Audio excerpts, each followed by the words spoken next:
This is the PKS Running Club. Ordinary runners, extraordinary stories. I'm Paul, PKS Runs, and each week I sit down with another runner and get their real story. Not the highlight reel, whoever they are. Find me on YouTube, Instagram and TikTok as PKS Runs. Enjoy the show. So, welcome back to the PKS Running Club podcast. Last year, I launched this podcast, and if I'm completely honest, it was a little bit self-indulgent. It sat dormant for a number of months. I did Red January earlier this year, which had about 5 listeners, but you guys know who you are. I wanted to relaunch this podcast to understand more of other runners' stories. I don't want this to be about me. I want to chat with other people like me who get out and run, people who enjoy it, people who don't enjoy it. And today I'm absolutely thrilled that I've got a local runner, Jake, joining me on the podcast. So, Jake, welcome. How does it feel to be number one, effectively? Well, Mr. Runs, thank you very much for having me. Yeah. Mr. Runs. That's either your Instagram handle or you after a good curry. So yeah, that's right. That's right. And I can see you've dressed appropriately. England are, at this point of recording, still in the World Cup. And I hope by the time it's live, we will still be in the World Cup. Yes. It is. What's today? Monday the 13th. So, yeah. Bring on Argentina on Wednesday.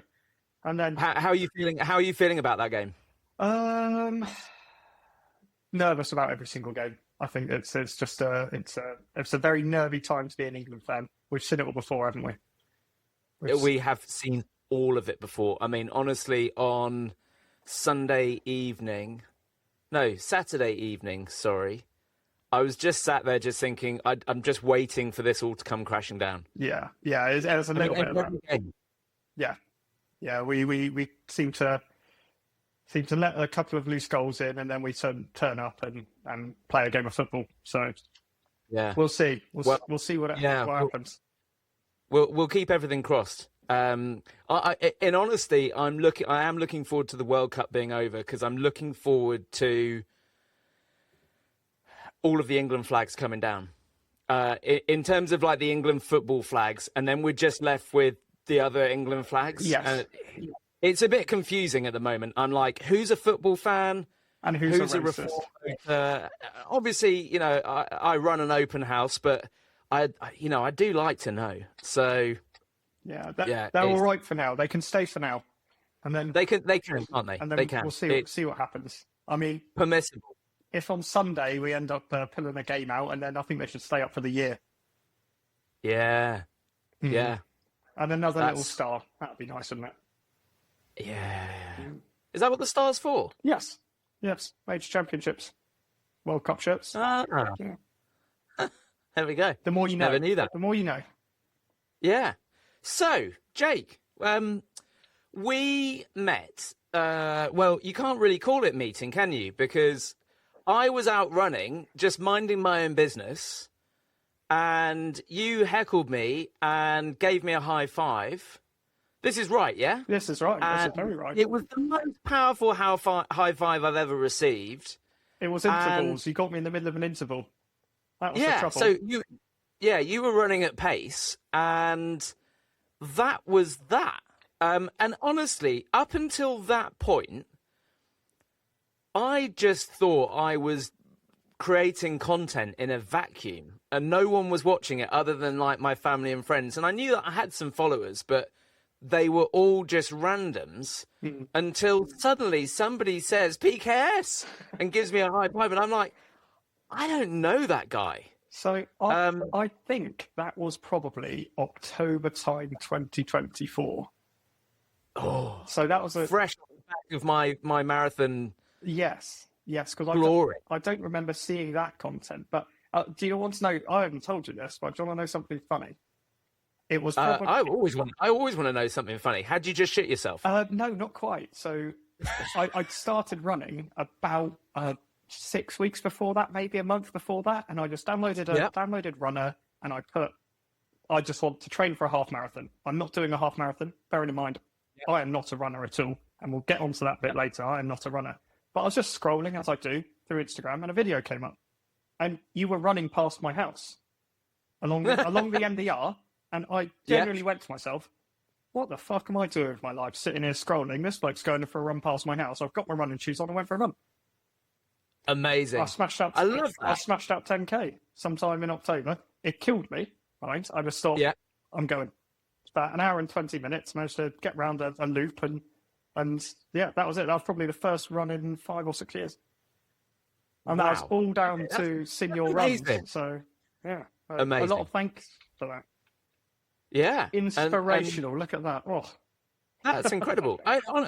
It's bizarre how many stories like that I've heard, actually. And it is genuinely really encouraging, because I think, you do think that you're just throwing stuff out there into the vacuum and no one sees it. And we were talking about this before we went live, weren't we? People just see so much content. You scroll through it.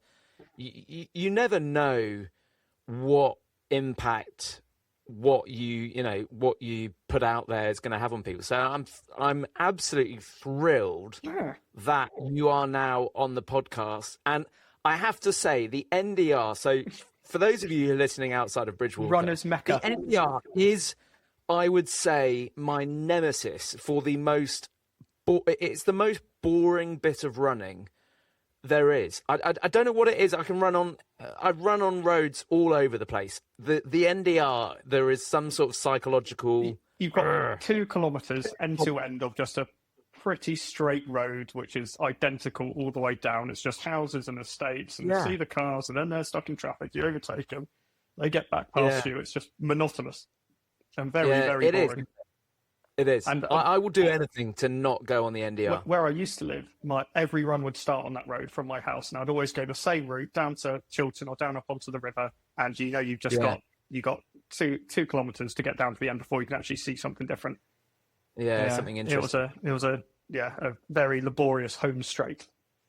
But, But yeah. So this is something I've been thinking about recently. Is we often talk about when people get back into running. So October 2024 was when you got back into running. I motivated myself to get out and put my shoes on, which I hadn't been able to motivate myself for a long time.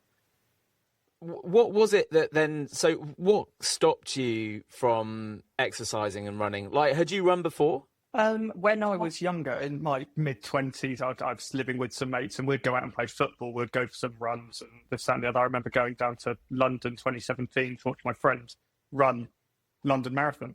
And I was there. We went to watch him, got up early with a big old bag of can and a pack of 20 cigarettes, and spent the day watching all these athletes. I watched Mo Farah come past while smoking a cigarette and drinking a can of beer. And I just thought, this is pretty fun. And then, we would go out sometimes, go for a run, and not often. There was no routine to it. There was just doing it for fun. Go do 5K, and there was no routine, no training, no end goal. I think that was the tricky bit, not having an end goal. And was there a moment then that the motivational light switched off? Like, you talked about going out and like playing football with your mates. Like, I remember that, actually, thinking about it. Like, I remember, we would often be out, we'd play basketball on someone's hoop, or we'd play football. Like, is it adulting? Is that time? Is that the switch? Time is hard, and you think it's only half an hour for a run, isn't it? But it's not half an hour for a run, isn't it?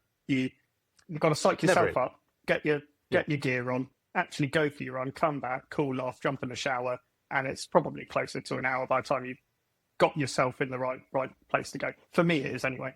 It's never straightforward. Unless you are one of those people that can just, like a robot, just shoot straight on out the door.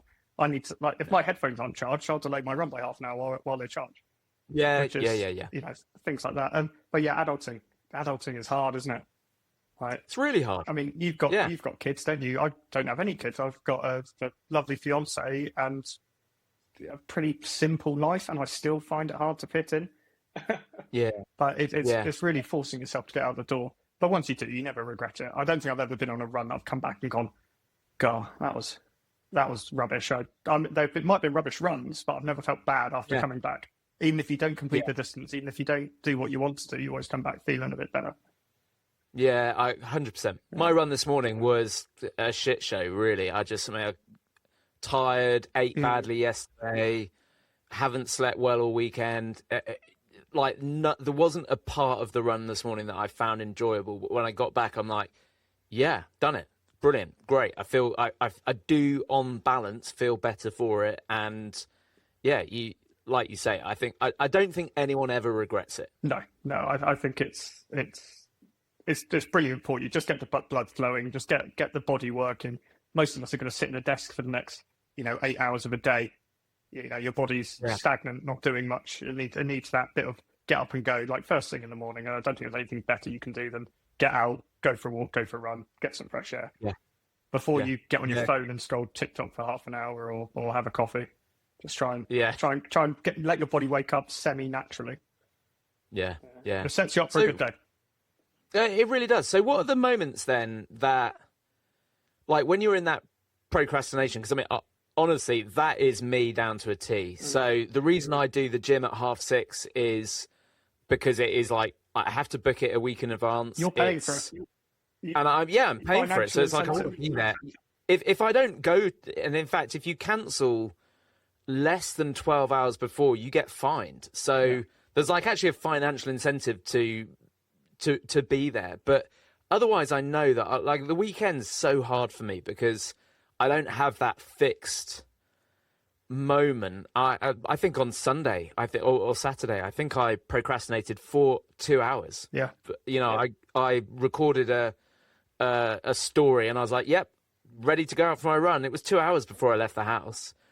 So what are the bits that ultimately get you out the door? Like what's the, what is it that flicks for you to say, yeah, come on, let's just get out there and do this? There's two elements, I think.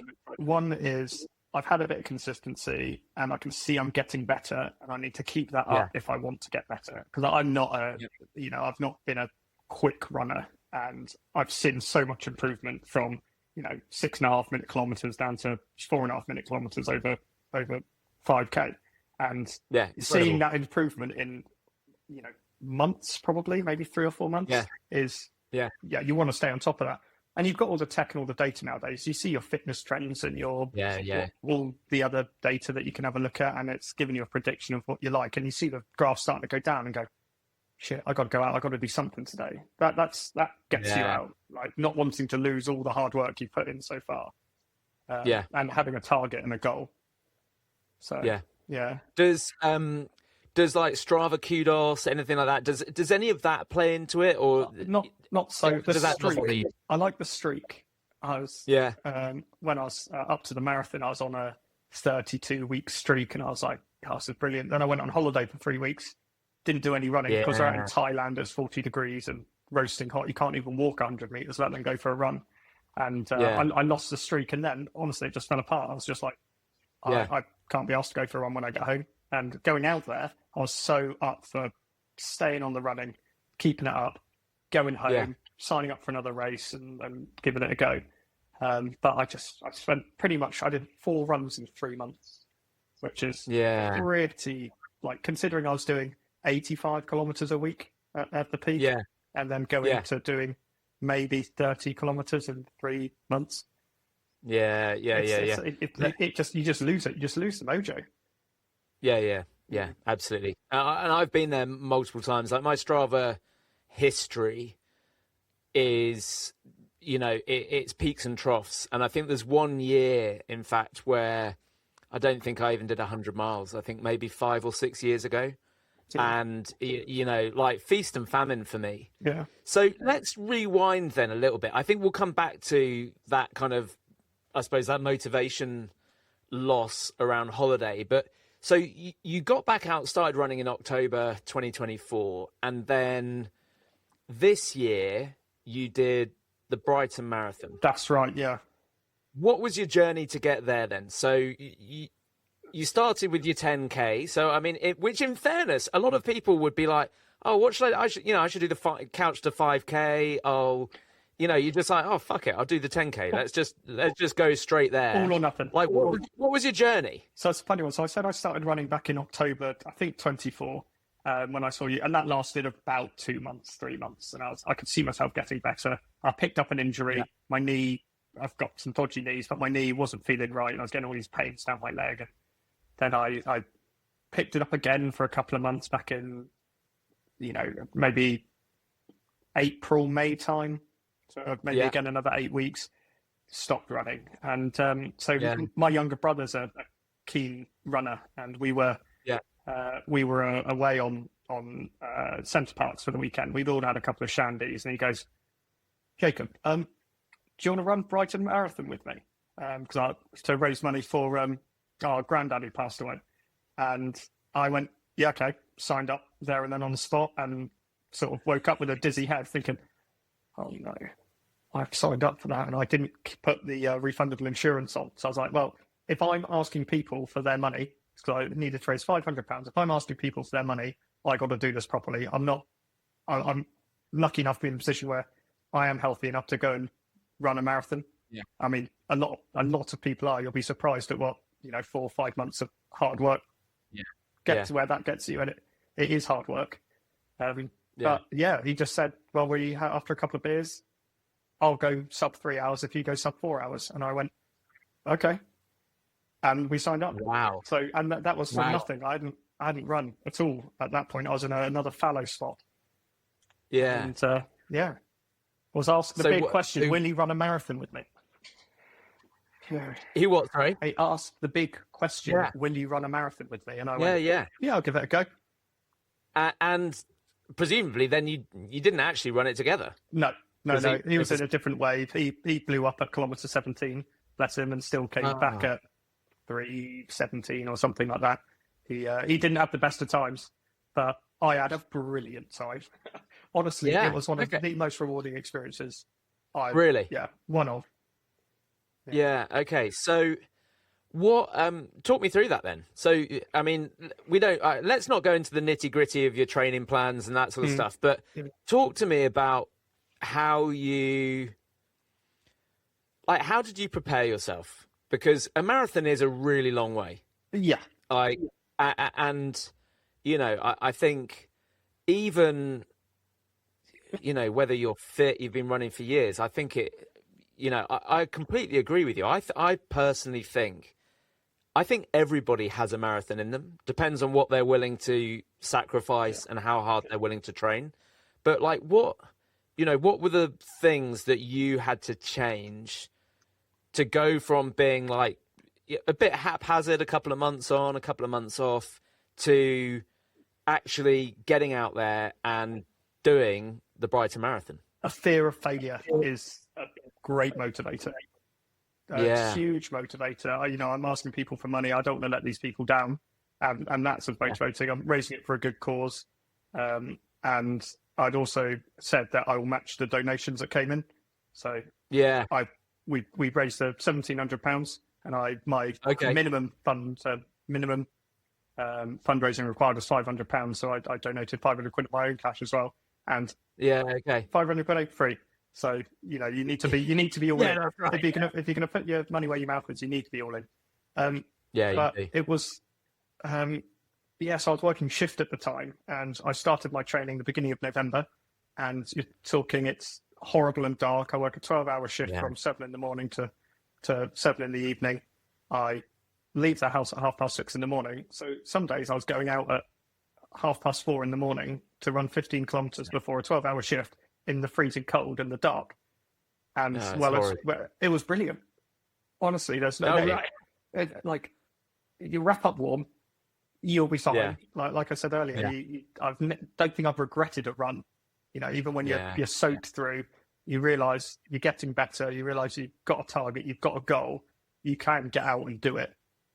The biggest thing that's stopping you is wanting to stay in bed. But if you don't have a choice, which in my head I didn't have a choice, I need to get out and go.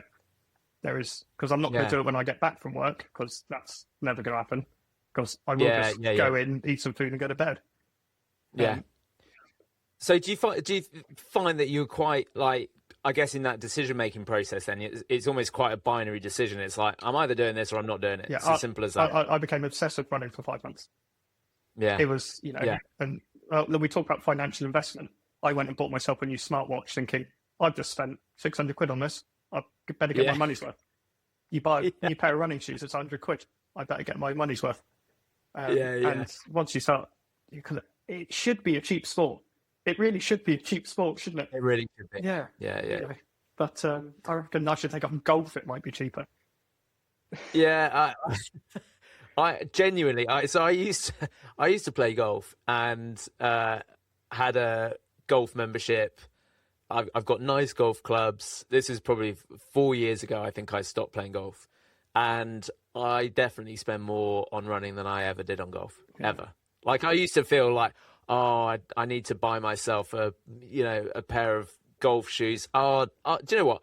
I'll make them last. Yeah. No way I'm making my running shoes last. It's like, if they stop feeling like comfy, that's it. They're done. I mean, look, not anymore. I don't have a job. I'm not made of shoes anymore. But I think every time I've got back into running, at the start of it, I've done that exact same thing. Be like, right, I'm going to upgrade my watch. I'm going to get myself some new gear, feel good about it, and feel like I'm going to have to justify earn it. Always retrospectively, though. I'm so impulsive. I can't do I tell you what, I'll see how this goes for 3 months. If I'm into it in 3 months, I'll get the watch. I'm like, no way. Give me the watch now, and I'm getting into it. Yeah, you're investing in yourself, aren't you? And you're accountable to yourself. If you've done that, I'm not saying I'm trying to start, but I hate wasting money. Absolutely hate. Yeah. I hate going to a restaurant and you have a meal and it's average and you just spend 50 quid on a meal and being like, well, that wasn't value for money, was it? I've been conned. I do not like being conned. But you're investing in yourself. You need to. Yeah. You need to really. It's a mind game. The start is a mind game. It's an absolute mind game, and that's what keeps you in not running for 3 months, and that's what gets you out doing 5 runs a week at 4 o'clock in the morning. Yeah, absolutely. And how was your marathon then? Phenomenal. Talk about that. Phenomenal. I've put the training in. I think I did my 5-month build up from zero running, from 0 kilometres a week. In 5 months I did 1,000 kilometres, excluding the race. I was out all the time. The long runs, almost all the training was done in the winter, and because it's a Australian marathon, and then the day of the race, it's like 18 degrees and sunny, and I'm like, this is going to be brilliant. It was phenomenal. The race itself went perfectly to plan. I said I want sub 4 hours. I got 3:57, and didn't hit the wall too badly. I made sure I read a lot about your carb loading, about your hydration, and just made sure I had it all down, and just how I had a plan and I stuck to it. I could have gone quicker. So I've signed up to the Bridgwater Half Marathon to get me going again. And I'll tell you what, that first half of the Brighton Marathon, it felt like a 10K training run. I felt like I got to the halfway point and I felt absolutely brilliant. And I've got the 4 hour pacer just in front of me. And I thought, I'm going to see if I can get a few minutes on this person. Then I know as soon as if they come past me at the wall, then I know where I need to be. And I just managed to get a few minutes ahead and just sit there. And the last 10K, last 7K was hard. There was a moment where I was thinking, shit, this is it for me. But you might not even know this. You probably don't know this. My plan was to propose to my partner at the finish line. So I did not know that. I've had big reason to get over that. This is our first proper conversation, other than the conversation we had about cheese at Christmas, I think, outside Marks and Sparks. Yeah, no, it's Chelsea buns. Chelsea buns, that's it. Yeah. But I given my dad a ring the day before and I said, when I get over that line, I need this. So things like that motivate you. You've got lots of people rooting for you. Everyone had come down to cheer me and my brother on, and silly me. And so you proposed the on the finish line? Yes. Well, I managed to get through the pen, get my bottle of water and a banana and a medal. My brother found me, dragged me to where everyone was waiting, and the rest is history, as they say. Oh, and she said yes, which is even better. But and I don't know what you're like after a marathon or anything like that. It's quite an emotional place to be. Like your body is drained. Oh gosh. You could cry for no reason, I'm there, and Oh yeah. I couldn't even get my words out, and I'd spent the Oh last god. 3 hours thinking about what I was going to say in my head. So, and then when I get to the end, it's just gibberish comes out, and I'm crying on the floor. So, yeah, big up. Yeah. Yeah. But you find something to motivate yourself. I completely get that. I am. Yeah, I cry after every marathon without fail. Whether it's gone bad or good, it's just it just requires, I think, so much emotional resilience just to get around. I think. Yeah. And yeah, I think you just have this outpouring. So yeah. So I don't need to ask, kind of like, where did you go then mentally? Like when the run became hard, evidently you're thinking, well, I've got a proposal at the end of this. So that's got to be pretty motivating. Very motivating. That's incredible. Absolutely. Incredible. And when you've spent 30, I could have crossed the line at 5 hours. That would have been fine. But to dig deep and go, actually, it's on here.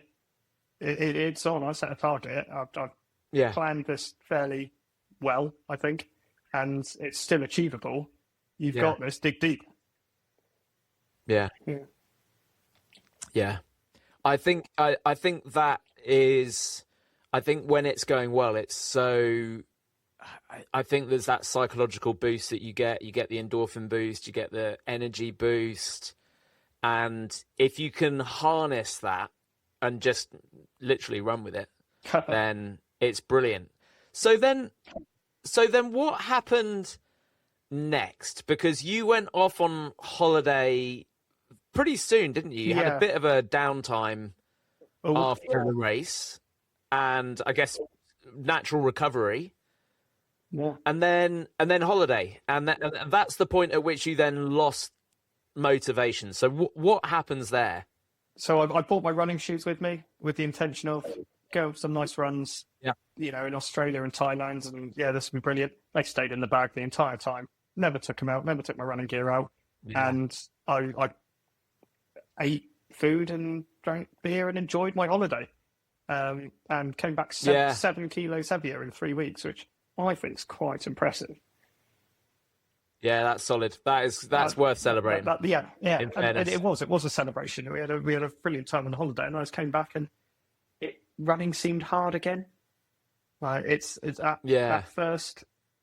So I went for a few runs to try and keep the streak alive, and I'd realised it gets to Sunday afternoon. I'm like, shit, I haven't gone for a run yet. So I just put my shoes on and do 5K. And I'm like, why has this got so hard? Why is this so hard all of a sudden? This was a breeze. Yeah. And you start to doubt yourself a little bit, and you start thinking, I'm not as good as I was. And you try and put another run in. And I just didn't have the motivation to go, right, let's keep some consistency. Let's have a plan. Let's enjoy it again. Because I love the training. The training was, there were highs and lows, but fundamentally it was brilliant. It teaches you self-discipline. It really does teach you to look after yourself a bit as well. Because there's nothing worse than going at the end of the training block and going, I've got 33 kilometres to do tomorrow. It looks pretty miserable out there. It's going to be miserable tomorrow, but I've got to get out and do it. It helps you. It teaches you that. Yeah, it does. And so, obviously, on your holiday, you talk about, you gained 7 kilos, which is impressive. So clearly, you're a man who likes his food. Oh yes. Yeah. So how does that work? In terms of like the training, how do you manage, good nutrition with not making life just miserable? Which I think, I think some people, certainly there's a lot of runners I follow who appear to just eat the most miserable looking food, and I think, gosh, that wasn't me. And I used to be one of them. Like, how do you manage that?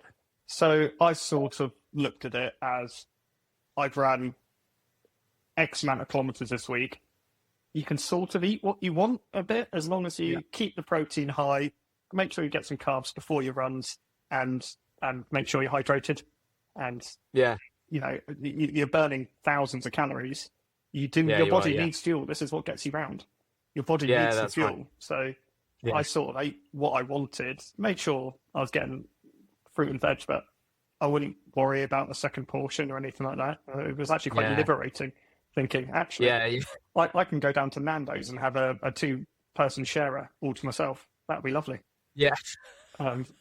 Yeah, it's solid. Loads of chicken. We need to go and do that together. That sounds like a video in the making. Well, that's what I did 2 days before the Bridgwater Marathon. I went out with some friends down to Nando's. They were having a beer. I drove, and I had a two-person share. Thinking, this is the carb load.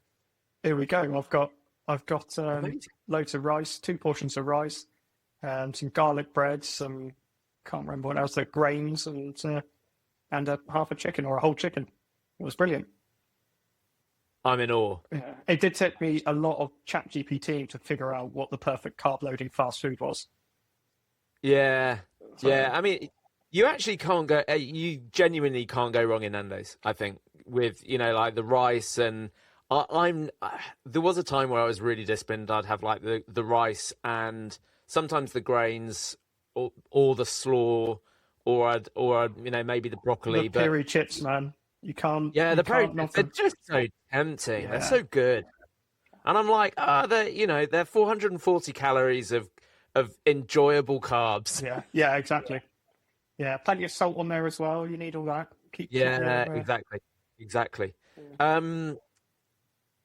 All right, and I guess the problem is that when we're training for the marathon, you're doing 85-kilometer weeks. You're eating all your seconds.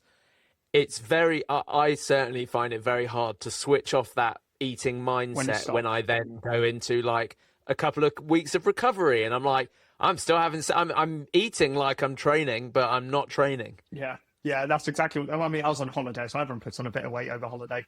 I think I probably ate far more than I should have and drunk far too much as well. I mean, when they offer you a beer for 50p, you're like, yes, you can't really say no to that, can you? Yeah, you want to keep the good people of Thailand in employment. Yes, don't you? Of course. Yeah, they rely on our tourism. Yeah. All right, so let's talk about now then. So we are 9 weeks away from the Bridgwater Half Marathon. We are indeed. Which I suggested that you run, and I'm going to come and pace you. Sounds like a plan. Which is pretty exciting. So, what do the next 9 weeks look like for you? Like, because are you going from zero again, or are you like? Are we saying there's some level of base from which you're building from? It's difficult because the weather is so warm at the moment. To decide whether I've still got it in me. So Friday, was it Friday or Saturday? I went for my first run pretty much since the marathon. And I said, right, this is the start of the block. This is consistency. Let's go. No, Saturday I did that, and I did 7K, and at the same route that I've done hundreds of times before now, and it felt so hard. And I was sitting at like 6-minute kilometers. It was 25 degrees outside, and I'm like, shit, this is hard again. I've lost it. I don't know how much of that I can attribute to the heat, but I've basically gone, I'm in training mode now. Don't get injured. You're running 5 days a week for the next 9 weeks. Yeah. And you're going to get the miles up again. Start slow. I think this week and next week's 30 kilometers. Then we're sort of slowly building up. I don't think I'm going to do any long I'm not going to go over half marathon distance in the training. I think most I'm going to do is about 16, 17, and the rest will follow. Yeah. But, I'm just going to try and get on the hills or up the bypass around Cannington and up and down that a lot, because that's not a pleasant hill. It just seems to go forever. It does. Yeah. Well, actually, I was going to say which way, but actually both ways. Yeah, both is uncomfortable. Yeah. And that's something I've never integrated. I think I went out there last week, actually. Yeah. It's just, I don't know. Yeah. Long and nondescript. Yeah. That's something I've never integrated as like specific hill training, but I think, so I'm out tomorrow morning again, just easy 5K. I don't care what the time is. If it's 7 minutes a kilometre, I don't care. I'm just there to get the engine going. Try and integrate the hills. I want to be at a position where I can easily go sub 2 on the half, because I'm not there at the moment. I ran a sub 4 hour marathon 3 months ago, barely trained, and now I'm like, there's no way I could consistently run a half marathon at the moment. So I'm aware there's a lot of work to do, and just need to head down. But I do think though. I think the kind of like the arc of kind of improvement will be. I think it'll probably be quite steep. Yeah. I think because the body knows what it's doing now. It's not going to be weeks of like shock syndrome, kind of going, oh my goodness, like what are you doing to me? Be like, oh, we're doing this thing again. Okay, cool. Right, we know.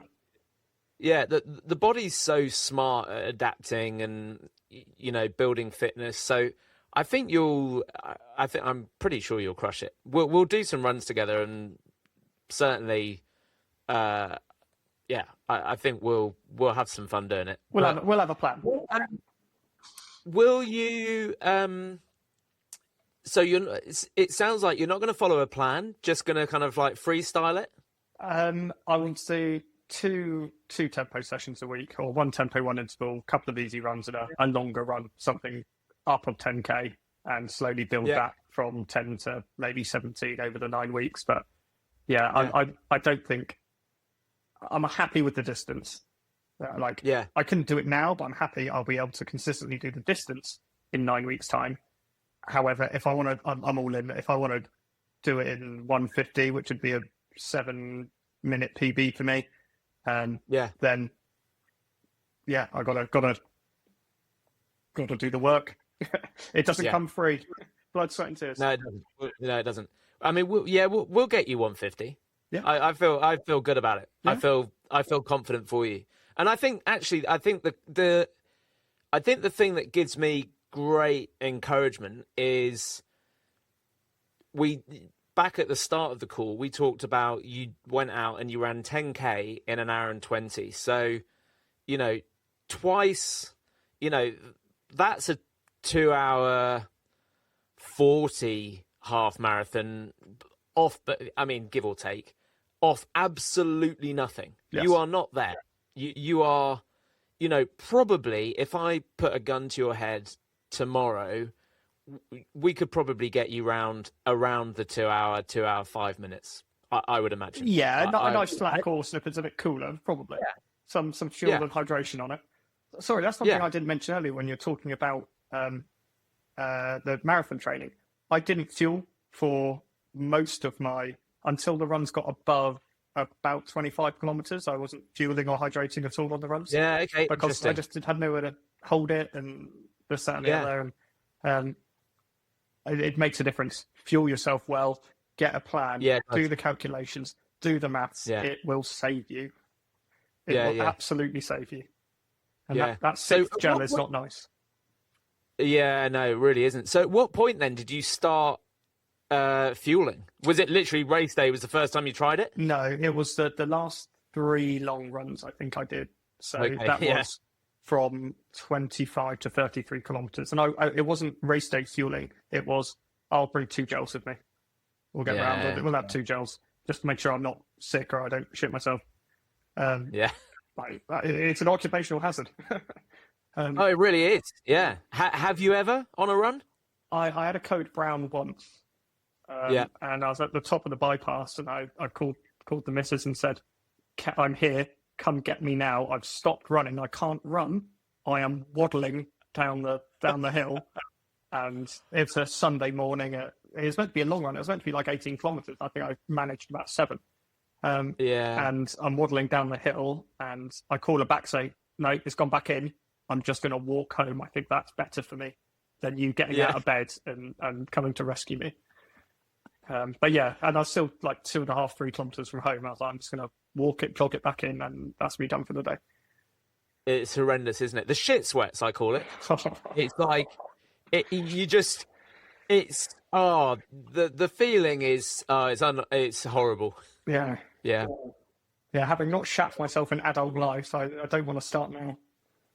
Oh, I've shat myself far too many times around it, sadly. I actually, funny story, and we'll probably end with this one, I think. I was on a Slack call with my former boss, and he is a developer and was running me through a whole load of kind of like updates, and he was really, really in the zone. And I was like, I just couldn't stop him. And sometimes if I was on my AirPods, I would be able to be like, camera off, just mute, go in, do the business. But I didn't have my AirPods. I was on the laptop. There was absolutely no way, and we breached on the call, and I just sat there. I was like, I don't know where. I'm probably going to need to do some therapy at some point to work out why I didn't just say, because he's a good mate. I don't know why I just didn't say, look, I've got to go for a shit. Like, 5 minutes, please. Yeah, just give me a break. Yeah. But I didn't. I just shit myself. And that is how the name PKS Runs was born. Yeah, that's right. That honestly, there have been way too many incidents. Way too many incidents. It's the one Glover. When you see the one Glover passing in the winter, I've seen that a couple of times. People with one glove. Yeah. Or I've missing that extra layer. Yeah, I lost a jacket once. I used the jacket to wipe, and I threw it in a bin on Christmas Day, actually, 2 years ago. And I threw it in a litter bin, and then when I got home, I was like, "That's a perfectly good running jacket." So I got in my car. You're investing in yourself. It's 100 quid. It from the bin. Yeah. And it's still hanging up in the garage with a new Go Faster stripe on it. Yeah, exactly right. Yeah. Well, this has been an absolute pleasure. We absolutely should get out and go for a couple of runs before the Bridgwater Half Marathon. When is it? If anyone else wants to come and join us at the Bridgwater Half Marathon, you're very, very welcome. It's starting from a new location this year, so I didn't do it last year because it was starting from the other side of town, which quite frankly is just a pain in the arse to get to. Anywhere that involves having to drive for me just feels like a pain in the arse, but it's very close to my house, so perfect. Yeah. And it comes straight past my house this year. Yeah, that's right. We're going out to Cannington, aren't we? Yeah, Cannington and round here somewhere. So it's probably all routes I've done 100 times before. So it'd be quite nice. I think there's a bit past the golf course, and I think down past the college. Yeah. A little bit of a hill in there, but I think it'll be pretty nice. Yeah. And I realised when I introduced you as Jake, but are you Jacob? See, it's funny. I am Jacob, but everyone calls me Jake. I think I got to work when I started where I work in 2012, and I'm 18 years old. Someone goes, "Are you Jake or Jacob?" And I went, "I don't mind," and everyone will always go for the easier option. So I thought Jake stuck, but to my family, mostly I'm a Jacob. But yeah, you are a Jacob. Yeah. Okay. But either or, I respond to it all. You respond to it all. And what do you do for work? So I work at the nuclear power station up the road, Hinkley Point B, and for the last 5 years I've been Homer Simpson. So I've been in the control room, pushing buttons and controlling things and keeping the reactors safe. And recently, I've moved positions because of organisational restructuring into a accredited radioactive waste engineer. So I will look after radioactive waste and how we safely monitor and ship that to its appropriate disposal sites. Wow. Yeah, it's fun. And do you know what? Love it. It's brilliant. Yeah, it's amazing. You don't come across many people like you in my line of work, which is unemployment. Yeah. I mean, but genuinely, I mean, in real life, I have never met anybody else that has that job title or description. So in my line of work, there are a few of them. Yeah, I'm sure. Yeah, it may sound a bit more specialist to you than it does to me, but no, it's an incredible job, great place to work, and I'm doing a lot of learning. I've got a hell of a lot of learning to do over the next 12 months to get my accreditation. Back in the books, and that's it. We talk about this work-life balance and finding time to go for a run. You need the time off, don't you? You need that time off from the books to go and do something for yourself. I think time is the biggest. I think it can be our biggest asset, but it is our biggest time. It's our biggest suck, isn't it? Yeah. It's trying to you have to make decisions, don't you? Yeah. Ultimately. Yeah, and hold yourself Brilliant. accountable. You know, you can easily waste 40 minutes on social media having a scroll and going through all of your YouTube content and watching all your vlogs, or you can just go out for a run. You can do it all in the same time. Yeah, exactly right. Or you could waste time building Lego. Yeah, I mean, good time to plug this, folks. Trying to get to 3,455 pieces. A new follower represents a brick. So I put six bricks on this today, and that took me all of about 3 minutes. So, and then about an hour to make the reel about it. So, yeah, the joys of social media, right? Yeah. Well, Jake/Jacob, it has been an absolute pleasure. I can't tell you who is going to be next on the podcast because honestly, I don't know. I've got a couple of different people lined up. And honestly, it will depend on which one I get out first. The idea, guys, is that I want to get episodes out weekly. If we can get more out, then I will 100% get more out. So if you've got an interesting story and you would like to share it and you'd like me to ask you questions and interrogate you, I would love to hear from you. Do follow on Instagram, TikTok, and YouTube at PKS Runs. And Jake, thank you so much. Where can people find you? Can they find you? Do you want to be found? Not really, no. Strava, Jacob Mulholland. That's about the only place. I don't use social media for anything really. I don't post anything. I don't. You did a little bit around the marathon, didn't you? Yeah, for some fundraising. Yeah, some fundraising. Are you going to be fundraising for the half? I'm not. No, that wasn't my intention. I think it's very difficult. If I set myself an almost unachievable goal, like if I said I want to do it in 1:30, and you would laugh at me and go, absolutely fucking not. And if I said that's what I want to do, I'm putting myself through hell to get here because that's what you fundraise for, is to do something you would do every day. Yeah. I think running a half marathon, having just done a marathon a few months ago, I think people are like, well, we've already given you money for that. This is half the distance. Yeah. Why should we? So there's always space for charitable donation, isn't there? And then maybe I will. I've got a few charities that are close to me, so we'll see.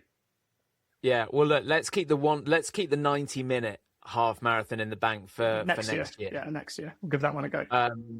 Because I think more than achievable. Yeah. More than achievable. So that'll be a great one. Okay, look, that's like a false ending. Thank you so much, guys, for listening. And for Jake for chatting with me. It's been brilliant getting to know you. And we'll see you all in the next episode. Yeah, bye.